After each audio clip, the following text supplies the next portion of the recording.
फिर मिलेंगे एक और नई लाइव स्ट्रीम में। तब तक के लिए सी या बाय बाय। एंड उम्मीद करता हूँ तुम्हें मज़ा आए इस लाइव स्ट्रीम में। एंड हाँ, तुम भूलना मत अपना इंस्टाग्राम पे आर्टवर्क भेजना। मैं ज़रूर चेक करूँगा। ओके, सी या बाय बाय।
अगले दिन फिर मुझे किसी का टेक्स्ट आता है और उस टेक्स्ट को रीड करके मैं थोड़ा हैरान हो गया, क्योंकि ये टेक्स्ट उसी का था। उसने एक न्यू आईडी बनाई। मुझे एक्सप्लेन करना उसने ज़रूरी समझा। मेरे भाई ने मेरी उस आईडी से तुम्हें ब्लॉक कर दिया है, इसलिए मैंने न्यू आईडी बनाई है। एंड आई एम सॉरी, मुझे उम्मीद है कि तुम्हें बुरा नहीं लगा होगा। मैंने ज़्यादा ध्यान नहीं दिया, क्योंकि मुझे लगा कि ठीक है। मैं बस ओके लिख के छोड़ दिया। और उसके बाद कुछ दिनों तक ये चीज़ चलती रही। उसकी टेक्स्ट आने और मेरा रिप्लाई करना चलता रहा, लेकिन मैंने कभी ज़्यादा ध्यान नहीं दिया उस पर, क्योंकि मेरे लिए उस वक्त वो बस एक आम इंसान थी जिस पे मैं इतना ध्यान भी नहीं देता, क्योंकि मेरी खुद की ज़िंदगी में भूचाल चल रहे थे। मैं परेशान था खुद की ज़िंदगी से, खुद से, हर एक चीज़ से, अपनी इस एक लौती ज़िंदगी से। और उस वक्त जो चीज़ें चल रही थी उन्होंने मुझे अंदर से तोड़ के रख दिया था। मैं खुद बिल्कुल अकेला था, एकदम अकेला। और अगर मेरे पास कुछ था तो वो था बस अकेलापन। उसके अलावा मेरे पास कुछ भी नहीं था। लेकिन तभी उसका टेक्स्ट आता है। मैंने बहुत कोशिश की कि मैं उसे नॉर्मली रिप्लाई कर सकूं, लेकिन उसके वो लंबे लंबे टेक्स्ट, खुद को ना एक्सप्लेन कर पाना, ये सब चीज़ें मुझे कंफर्टेबल करती चली गई। मुझे वो हद से ज़्यादा, बहुत ज़्यादा इनोसेंट लगने लगी। और जो चीज़ उस वक्त फिर मुझे सही लगने लगी कि शायद शायद मैं अपनी असलियत इसे दिखा सकता हूँ। शायद मुझे इसके सामने प्रिटेंड करने की कोई ज़रूरत नहीं। मैं अपना मुखौटा उतार सकता हूँ। मैंने उसको कॉल के लिए पूछा और वो बात नहीं कर सकती थी, तो मैंने कहा कि बस मुझे सुन लो, मुझे ज़रूरत है। उसने कॉल उठाया। मैंने अपने दिल की सारी बातें उसको कही कि कैसे मैं अंदर से टूट रखा हूँ। मुझे मेरे करियर, मुझे मेरी पर्सनल लाइफ, मुझे हर एक चीज़ कितनी ज़्यादा परेशान कर रही है। उसने सब कुछ सुना, सब कुछ। और लास्ट में उसने कहा, और उसकी आवाज़ सुन के मुझे लगा कि मैं क्या कर रहा हूँ ये। मैंने कॉल कट कर दिया। मैंने कहा कि मुझे जाना होगा, हम फिर कभी बात करेंगे। उस चीज़ के बाद मैं भूल गया उसे, उससे की गई बातों को और उसकी मेरी लाइफ में होने को। मैंने उसके बारे में सोचना ही बंद कर दिया था। 5-6 दिन बीते और उसके बाद मैंने उसका टेक्स्ट खोल के देखा तो उसने कुछ बहुत सारे अक्षरों में कुछ लिखा था जो मुझे याद तो नहीं, लेकिन उनका मतलब यही था मैं जा रही हूँ क्योंकि अब शायद आपको मेरी ज़रूरत नहीं है। अब आप बिल्कुल ठीक हो। तो मैं चलती हूँ। शुक्रिया अपना समय देने के लिए कोहित साहब।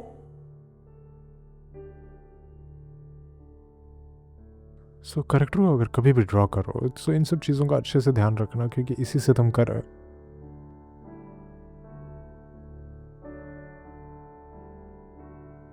इसी से तुम करेक्टर को इम्प्रूव कर सकते हो और उसे और अच्छा एस्थेटिक बना सकते हो। ये सब चीज़ें सच में बहुत चलिए आज के इस लाइव स्ट्रीम में बस इतना ही। फिर मिलेंगे एक और नई लाइव स्ट्रीम में। एंड सॉरी इस तरीके से लाइव स्ट्रीम रन करने के लिए, but we will see you in the next one. Bye bye. वहाँ पे उसके उस कमेंट को देख के मैं खुद को रोक ही नहीं पाया। मुझे लगा कि वो वापस है, मेरे पास मौका है, मैं उसे इस बार अच्छे से ट्रीट कर सकता हूँ, उससे ज़्यादा और अच्छे से जान सकता हूँ। क्योंकि लास्ट टाइम जो उसने एफर्ट्स लगाए, न्यू आईडी बनाना, ये सब करना, कहीं ना कहीं इन सब चीज़ों ने मेरे दिल में उसके लिए एक अलग से जगह बना दी थी। उसको भुला देना इतना आसान नहीं था मेरे लिए, क्योंकि उस वक्त मैं सच में बहुत अकेला था। जब मेरे पास उसका टेक्स्ट आया करता था, मैंने उसके वाईटी पे जाके कमेंट किया इंस्टाग्राम आईडी मांगने के लिए, कि क्या पता उसने न्यू आईडी बनाई हो या फिर वो नोस कि वो नई आईडी बना ले पहले की तरह जैसे उसने हमेशा किया। और इस बार भी उसने वही किया। उसने एक न्यू आईडी बनाई सिर्फ मेरे लिए। वो आई, हमारी बातें हुई, लेकिन इस बार टेक्स्ट में नहीं, वो कॉल पे आने के लिए कंफर्टेबल थी। मैंने उससे पूछा, तुम अब पहले जैसी नहीं हो, अब तुम काफ़ी कंफर्टेबल हो गई हो। उसने कहा, या अब मैं पहले से काफ़ी कंफर्टेबल हो गई हूँ और अब मैं कॉल पे भी बातें कर सकती हूँ। अब कोई इशू नहीं है। मैंने कहा, या ये तो बहुत अच्छी बात है, और बताओ लाइक तुम्हारे ये सब दिन कैसे गए। एंड इसी तरीके से फिर बातें होती गई। इन सब बातों के दौरान उसने बताया कि उसका एक एक्स भी था, जो कि टॉक्सिसिटी की वजह से उसका ब्रेकअप हो गया उससे। एंड मुझे ज़्यादा बॉदर नहीं की ये सब चीज़ें। शायद मैंने जाना और मुझे अच्छा लगा कि वो अब ओपन है अपने आप को लेके, खुद के बारे में बताने के लिए, पहले से तो काफ़ी ज़्यादा। लेकिन तभी उसने एकदम से कहा, Rohit, I guess I have feelings for you. I mean, पता नहीं कैसे कहूँ, but I guess I love you. ये सुनते ही मेरे शरीर से मेरी आत्मा सबसे निकल गई और मैं समझ ही नहीं सका कि क्या कहूँ, क्योंकि मैंने कभी इस नज़रिए से सोचने की कोशिश ही नहीं की, या कहूँ कि मैंने कभी मानना ही नहीं चाहा कि वो मुझे पसंद करती है। लेकिन फिर भी ये सब चीज़ें इतनी ज़्यादा नॉर्मल थी मेरे लिए, क्योंकि कोई ना कोई कभी ना कभी बोल ही देता था। तो मुझे लगा ये जस्ट फॉलोअर एंड क्रिएटर का बॉन्ड है, इन सब में जल्दी करने की कोई ज़रूरत नहीं है, just go with the flow. And I guess इससे ज़्यादा ख़राब लाइन मैं कभी नहीं बोल सकता था। उसने बस कहा और हमारी बातें कंटिन्यू रही, लेकिन उसके बाद से मेरी एक्सपेक्टेशंस उससे काफ़ी बढ़ गई। जब मुझे पता चला कि वो मुझे पसंद करती है, मुझे लगा तो फिर तो उसे साबित करना चाहिए कि वो मुझे पसंद करती है सच में। वैलिडेशन, खुद से टेक्स्ट करना, ये सब चीज़ें, लेकिन शायद वो मेरी गलती थी। उसकी ज़िंदगी में इतनी चीज़ें हो गई कि वो अब पहले जैसी नहीं रही। जो खुद से लंबे लंबे टेक्स्ट करती, उसने खुद से टेक्स्ट करना ही छोड़ दिया, और हर बार खुद से टेक्स्ट करना मुझे परेशान कर रहा था। तो एक दिन मैंने उसे औरों के स्क्रीनशॉट्स दिखाए जो मुझे आई लव यू बोल चुके हैं या फिर मुझे पसंद करते हैं, कि वो आज भी मुझे गुड नाइट, गुड मॉर्निंग ये सब टेक्स्ट करते हैं। सो तुम क्यों नहीं करती है? तुम क्यों एफर्ट्स नहीं लगाती है जिस तरीके से वो सब लगाते हैं? उसने मैं ट्राई करूँगी, मैं कोशिश करूँगी। बस इतना कहा और कुछ नहीं बदला। फिर एक दिन मैंने गुस्से में आके उसे बोल दिया, आई गेस हमें बातें करनी बंद कर देनी चाहिए क्योंकि तुम मेरा मेंटल पीस खराब कर रही हो।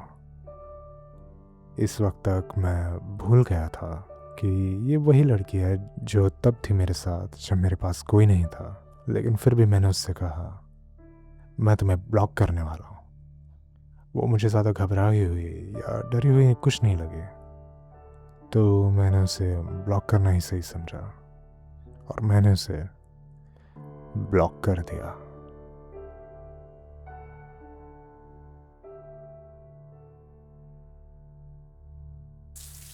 उसके बाद में काफ़ी महीने बीते, 2 महीने 3 महीने बीत गए, लेकिन उसका कभी कोई टेक्स्ट नहीं आया खुद से।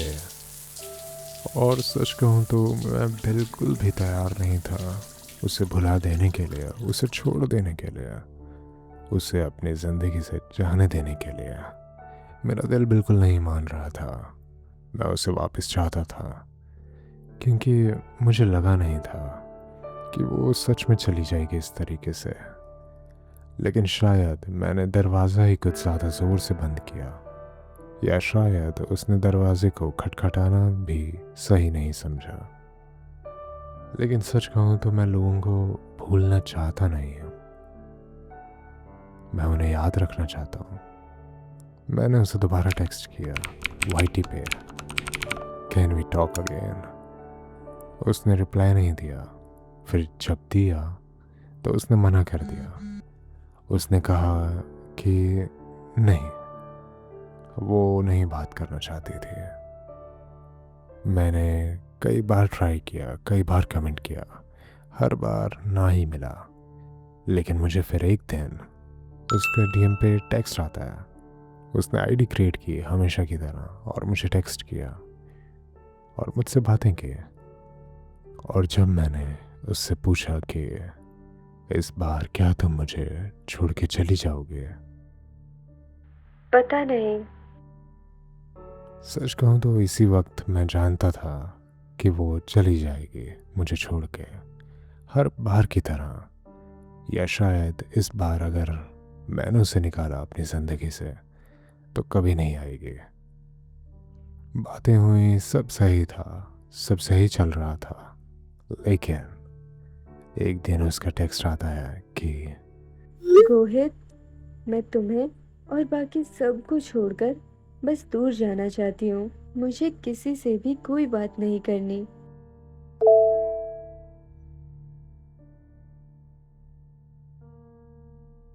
मुझे बस स्पेस चाहिए सबसे, और ख़ास तौर पे तुमसे।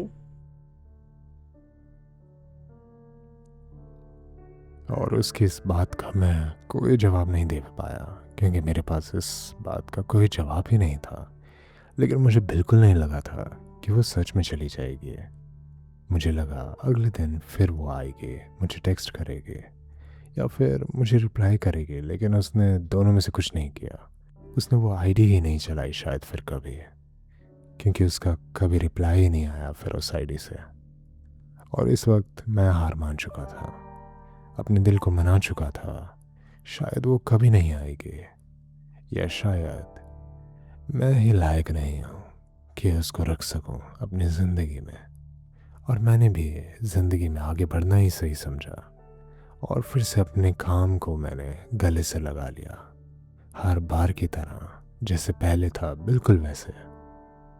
मैं फिर से अकेला हो गया था।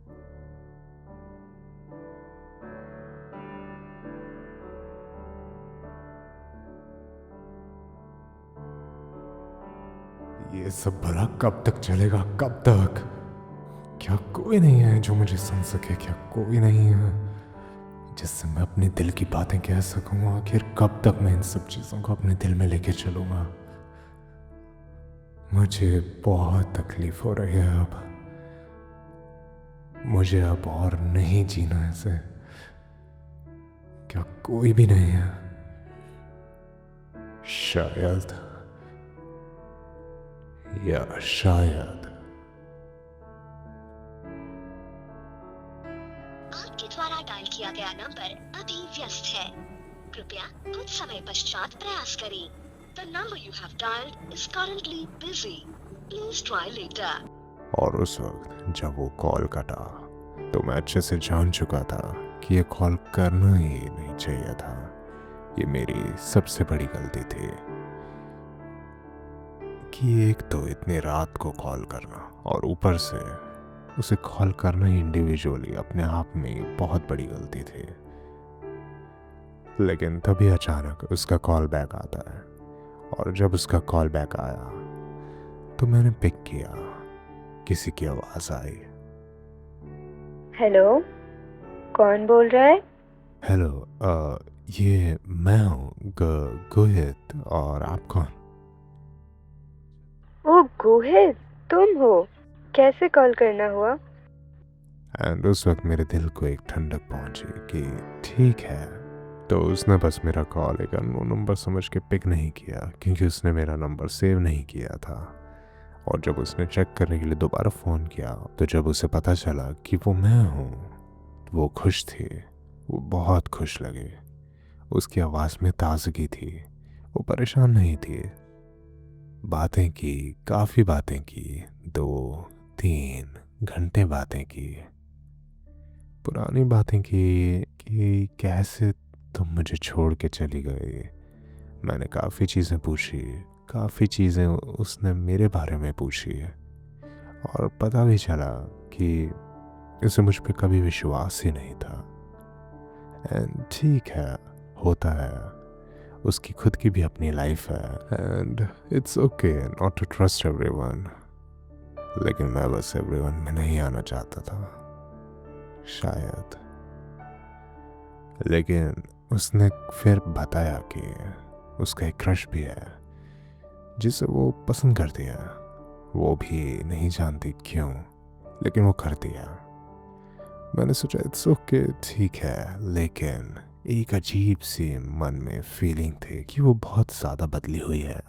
एंड इस बार मैं वो कोशिश नहीं करना चाहता कि इसे पहले जैसा बनाऊं जैसे जब मुझे पहली बार मिली, क्योंकि नहीं बना पाऊंगा। एंड बातें की वो बार बार बस यही कह रही थी कि उसे मुझ पे विश्वास नहीं।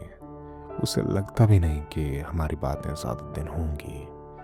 मैंने ज़्यादा ध्यान नहीं दिया क्योंकि सच कहूँ तो मेरा खुद का इरादा नहीं था। मुझे बस एक रात थोड़े पल के लिए कोई चाहिए था जो मुझे सुन सके एंड जिसके साथ मैं ठीक से खुल के अपने दिल की बातें शेयर कर सकूं। मुझे कोई परेशानी नहीं थी इससे। और फिर मैं सो गया एंड सुबह जब मैं उठ के देखा तो उसने इंस्टा, व्हाट्सएप हर जगह से मुझे ब्लॉक कर दिया था। और फिर मुझे उसकी हर एक बात याद आई जो उसने रात को कही। लगा कि उसकी खुशी, उसकी आवाज़, सब कुछ एक झूठ था। या पता नहीं क्या था, या मैं ही गलत समझा। पर मैंने हार मान ली। मैंने हार मान ली और मैंने अपनी असलियत को स्वीकार किया।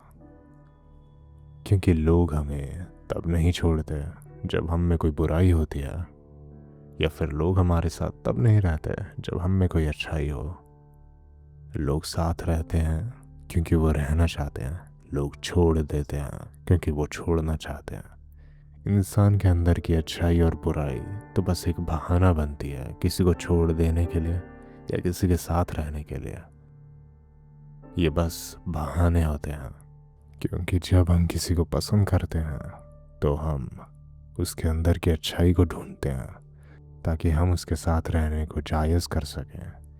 और जब हमें कोई नहीं पसंद तो हम उसके अंदर की बुराइयों को देखते हैं ताकि हम उसे छोड़ देने को जायज़ साबित कर सकें। That's it. लेकिन एक चीज़ आज भी मेरे मन में है कि आज भी मैं नहीं जानता कि उसके मन में क्या था, वो सच में क्या सोचती थी। कभी पता ही नहीं चल पाया। वो बहुत छुपाती थी, हद से ज़्यादा, शायद मुझसे भी ज़्यादा।